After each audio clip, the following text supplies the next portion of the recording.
আপনি যদি পেশাগত জীবনে সফল হতে চান তবে আপনাকে অবশ্যই একজন ভালো উপস্থাপক হতে হবে। একজন ভালো উপস্থাপক খুব সহজেই তার অধীনস্থদের নিয়ন্ত্রণ করতে পারে। একজন ভালো উপস্থাপক হতে হলে আপনাকে অবশ্যই কিছু গুরুত্বপূর্ণ বিষয় মেনে উপস্থাপন করতে হবে।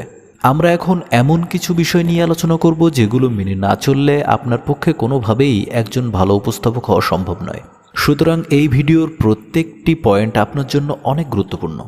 আশা করি ভিডিওটি শেষ পর্যন্ত দেখতে থাকবেন এবং ভিডিও শেষে এমন কিছু গুরুত্বপূর্ণ টিপস শেয়ার করা হয়েছে যেগুলো মেনে চললে আপনি অবশ্যই একজন ভালো এবং সফল উপস্থাপক হতে পারবেন। তো চলুন শুরু করা যাক। একজন উপস্থাপকের প্রথম কাজ হচ্ছে নিজেকে সঠিকভাবে উপস্থাপন করা। আপনি ব্যক্তিগত জীবনে যেরকম আচরণ করেন, উপস্থাপনা করার সময় ঠিক একই রকমভাবে নিজেকে উপস্থাপনের চেষ্টা করুন। অনুষ্ঠানে ধরন বুঝে পোশাক পরুন। ব্যক্তিগত জীবনে আপনি একজন ক্যাজুয়াল মানুষ, কিন্তু উপস্থাপনা করার সময় যদি নিজেকে খুব বেশি ফর্মাল হিসেবে উপস্থাপন করেন তবে লোকজনের কাছে আপনার বিশ্বাসযোগ্যতা নষ্ট হবে। মনে হবে আপনি মেকি কোনো কিছু করতে চাচ্ছেন। দর্শক শ্রোতাদের কাছে বিষয়টি গ্রহণযোগ্য নাও হতে পারে। সুতরাং উপস্থাপনা করার সময় আপনি যেমন তেমনই থাকার চেষ্টা করুন। অতিরঞ্জিত কোনো কিছু করে নিজের গ্রহণযোগ্যতা কমানোর প্রয়োজন নেই। গল্প ছলে কথা বলুন। অনেক উপস্থাপক উপস্থাপনা করার সময় খুব বেশি উপদেশ কিংবা খুব তথ্য দিয়ে থাকেন। মানুষ সব সময় উপদেশ পছন্দ করে না, ফলে অতিমাত্রায় উপদেশ কিংবা তথ্য দুটোই আপনার উপস্থাপনাকে লোকজনের কাছে বিরক্তিকর করে তুলবে। অতিরিক্ত উপদেশ কিংবা তথ্য দেওয়ার পরিবর্তে আপনি যদি গল্প বলার মাধ্যমে আপনার কাঙ্ক্ষিত বিষয় উপস্থাপন করতে পারেন তবে তা লোকের কাছে অনেক বেশি শ্রুতিমধুর ও আকর্ষণীয় হবে। সুতরাং অযথাই উপদেশ দিয়ে আপনার উপস্থাপনাকে একঘেয়ে না করে গল্পের মাধ্যমে উপস্থাপনা করুন। ভুল তথ্য নয়।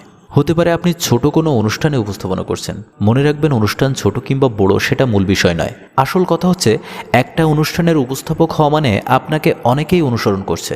সামনের অনেক দর্শক কিংবা শ্রোতাই আপনার দেওয়া তথ্য উপাত্ত এক বাক্যে মেনে নেবে। ফলে ভুল তথ্য দিয়ে তাদের বিভ্রান্ত করা মোটেও বুদ্ধিমানের কাজ হবে না। যেটা আপনি নিজে নিশ্চিত নন সেই তথ্য অন্যকে দিবেন না। ভালো হয় জেনে বুঝে তারপর তথ্য উপস্থাপন করলে। আবার অনেকে দেখা যায় অসাবধানতাবশত ভুল কোনো তথ্য দিয়ে ফেলেছে, কিন্তু পরে সঠিক তথ্য জেনেও মানুষ কী মনে করবে সেটা ভেবে বলছেন না। অসাবধানতাবশত কোনো তথ্য ভুল হলে দর্শক শ্রোতার কাছে ক্ষমা চেয়ে নিন, পরে সঠিক তথ্য উপস্থাপন করুন। এতে আপনার গ্রহণযোগ্যতা বাড়বে বই কমবে না। নিয়মিত অনুশীলন। একজন ভালো উপস্থাপক অনুশীলনের মাধ্যমে নিজেকে তৈরি করেন। নিয়মিত অনুশীলন করলে আপনার উপস্থাপনায় নতুন নতুন আকর্ষণ সংযোজিত হবে। আপনাকে তখন সাবলীল মনে হবে, নয়তো একই কথা বারবার বলতে হবে। ভালো উপস্থাপক হতে চাইলে নিয়মিত অনুশীলন করুন। অনেকেই উপস্থাপনাকে খুব বেশি দীর্ঘায়িত করে ফেলে। দীর্ঘ বক্তব্য সবসময়ই শ্রোতা দর্শকদের বিরক্ত করে। উপস্থাপনার সময় সবচেয়ে গুরুত্বপূর্ণ বিষয়টি সবচেয়ে কম সময়ের মধ্যে আপনাকে তুলে ধরতে হবে। যদি কম সময়ের মধ্যে আপনি গুরুত্বপূর্ণ একটা বিষয় শ্রোতাদের বোঝাতে সক্ষম হন তবেই আপনি একজন সেরা উপস্থাপক হবেন। ধরুন আপনি কোনো একটি সাংস্কৃতিক অনুষ্ঠানের উপস্থাপক। অনুষ্ঠানের একটি পর্ব শেষ হয়েছে, পরবর্তী পর্ব শুরু হতে কিছুটা দেরি হচ্ছে। উপস্থাপকদের জন্য এই সময়টা বেশ কঠিন। শিল্পীদের প্রস্তুতিতে কিছুটা দেরি হচ্ছে। এই বলে যদি আপনি শিল্পীদের আগমন পর্যন্ত অপেক্ষা করতে থাকেন তাহলে দর্শকরা হইচই করতে পারে। ফলে না থেমে আপনি কথা চালিয়ে যান। দর্শকদের মজার মজার নানা প্রশ্ন করেও আপনি সময় কাটিয়ে দিতে পারেন। শুদ্ধ ভাষায় কথা বলুন। আজকাল প্রায় দেখা যায় উপস্থাপনার সময় স্মার্টনেস দেখাতে গিয়ে অনেকে বাংলা ইংরেজি মিশিয়ে কথা বলেন। এটা মোটেও ঠিক নয়। উপস্থাপনার সময় আপনি হয় বাংলা না হয় ইংরেজিতে কথা বলুন। এমনও হতে পারে প্রথমে বাংলায় বলে এরপর আবার ইংরেজিতে একই কথা উপস্থিত শ্রোতা দর্শকদের বলতে পারেন। উত্তেজিত হবেন না। আজকাল এমন প্রায়ই দেখা যায় অনুষ্ঠানে আমন্ত্রিত অতিথিরা নানা কারণে উত্তেজিত হয়ে পড়ে। ধরুন আপনি একটি টক শোর উপস্থাপক।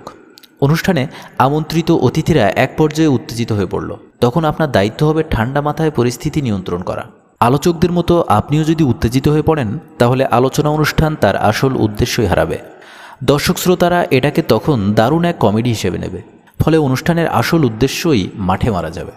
চোখের দিকে তাকিয়ে কথা বলুন। ভালো বক্তা হওয়ার প্রথম এবং প্রধান সত্য হচ্ছে শ্রোতার চোখের দিকে তাকিয়ে কথা বলা। প্রথম দিকে আপনার অস্বস্তি হবে, তখন চোখ সরিয়ে শ্রোতার মাথার উপরের দিকে তাকান। ধীরে ধীরে যখন চোখের দিকে তাকিয়ে কথা বলাটা আপনার অভ্যাসে পরিণত হবে তখন আপনার আত্মবিশ্বাস অনেক বেড়ে যাবে। বিষয় ঠিক করুন। কারোর সঙ্গে কথা বলার সময় এলোমেলো বিচ্ছিন্ন ধরনের কথাবার্তা না বলে সুনির্দিষ্ট কোনো একটি বিষয় নিয়ে কথা বলুন। বক্তব্যে সুনির্দিষ্ট এবং সীমিত বিষয়ের উপর ফোকাস করা ভীষণ জরুরি।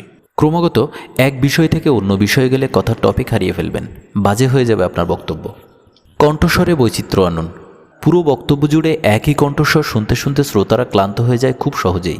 তাই কণ্ঠস্বরের ওঠানামা করুন। যেখানে দরকার সেখানে কণ্ঠস্বরের ওঠানামা আপনার বক্তব্যকে প্রাণবন্ত ও আকর্ষণীয় করে তুলবে। শ্রোতারাও ক্লান্ত হয়ে পড়বে না সহজে। সাজিয়ে লিখুন। যখন আপনি দীর্ঘ বক্তব্য দিতে যান তার পূর্ব প্রস্তুতি হিসাবে সব বিষয় সাজিয়ে লিখে ফেলুন একটা কাগজে। যখন একই বক্তব্যে অনেক বিষয় তুলে ধরবেন তখন কোন বিষয়টির পর কোনটি তুলে ধরবেন তার ধারাবাহিকতা বজায় রেখে সাজিয়ে ফেলুন। বক্তব্যের শুরু এবং শেষ অংশটা অবশ্যই ইন্টারেস্টিং হওয়া জরুরি। ধীরস্থির হন। আপনি যা বলতে চান তা খুব দ্রুত হড়বড় করে বলতে গেলে কথা জড়িয়ে ফেলবেন, শ্রোতারাও কনফিউজড হয়ে যাবে। তাই দীর্ঘ একটা শ্বাস নিন, তারপর ধীর স্থিরভাবে স্পষ্টভাবে আপনার বক্তব্য তুলে ধরুন। আপনার প্রতিটি শব্দ যেন শ্রোতাদের কাছে স্পষ্টভাবে পৌঁছায় সেদিকে নজর রাখুন। আপনার বক্তব্যে অন্য কোনো ব্যক্তি, সমাজ, জাতি কিংবা ধর্মকে আঘাত করবেন না। অন্যের আবেগ অনুভূতির জায়গাগুলোকে সম্মান করুন, তাহলে বক্তা হিসেবে আপনার গ্রহণযোগ্যতা আরও বাড়বে। আপনি যে বিষয় নিয়ে কথা বলুন না কেন আপনার বক্তব্যে আপনার নিজস্বতা বজায় রাখুন। মনে রাখবেন আপনার সামনে শ্রোতারা আপনার কথা, আপনার ধারণা, আপনার চিন্তা চেতনার ভাগ নিতে এসেছে।